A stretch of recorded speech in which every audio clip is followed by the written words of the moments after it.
Kambeni ya thikũ 16 cia gwetha njĩra cia kũnyihia ngũĩ cia kĩmũciĩ nĩ yambĩrĩirie thĩinĩ wa thĩ, na bũrũri wa Kenya ndũtigĩtwo na thutha kambeni-inĩ ĩno ĩrĩa ĩgũthiĩ nginya tarĩki 10 mweri wa Dithemba.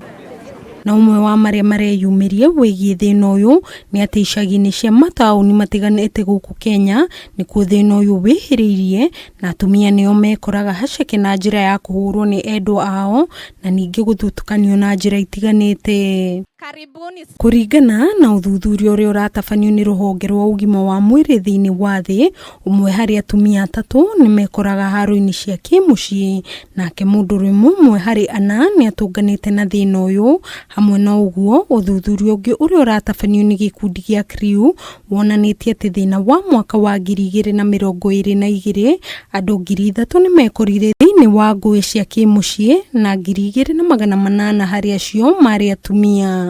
Gender based violence no ĩrathiĩ ĩkĩongerekagira, na nĩkĩo tũranyitana na ikundi ingĩ cia mathare ona ta ithuĩ na Canadian High Commission nĩgetha tũhote kũ-sensitize ũninuki, nĩgetha tũhote kũnina ũhoro wa gender based violence. We want them to act accordingly in order to put a stop to gender based violence at large. Na gũkĩrĩ ũguo, thirikari nĩ thingatĩtwo kũrutithania wĩra na ikundi iria cikoragwo matũũra-inĩ maya, na kũringana na Titus Kuria ũrĩa nĩ mũrũgamĩrĩri mũnene wa gĩkundi kĩa CME Trust mwena wa Mathare, kũrutithania wĩra na ikundi ici no njĩra ĩrĩa ĩngĩteithĩrĩria kũnyihia ngũĩ cia kĩmũciĩ, amu ikundi ici cirĩ na ũmenyo mũingĩ wa mathĩna marĩa aikari a icagi ici mageragĩra.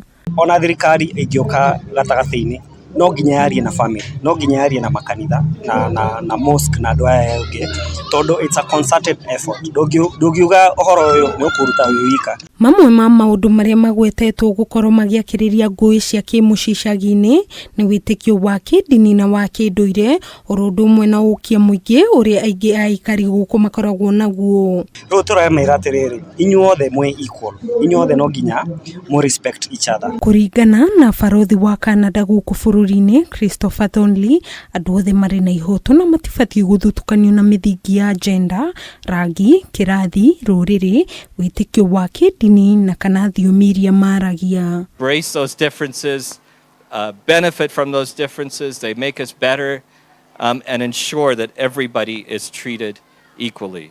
Ona gũkĩrĩ ũguo, mũingĩ nĩ ũrĩtio kũhũraga riboti rĩrĩa kwaumĩra ngũĩ mĩciĩ-inĩ. Mũrũgamĩrĩri wa tabarĩra thĩinĩ wa gĩkundi kĩa CME Trust Esther Njenga akiuga atĩ nĩ gũkoretwo na ũritũ nginya wa kũgĩa na gĩthimi gĩkinyanĩru kĩa nĩ andũ aigana mageragĩra thĩna ũyũ, kuona aingĩ matihũraga riboti. Ministry ya gender nĩ batiĩ kũnyitĩrĩra ũhoro wa gender based violence na ũritũ mũno, maingĩre community-inĩ, matiga kwarĩrĩria kũrĩa igũrũ, maingĩre gũkũ community-inĩ, tondũ gũkũ grassroots nĩkuo maũndũ maingĩ marekĩka, na nĩkuo atumia na airĩtu marenderea kũnyanyaswo. Ngĩribotera Kameme TV, njĩtagwo Nyambura wa Kĩrumba.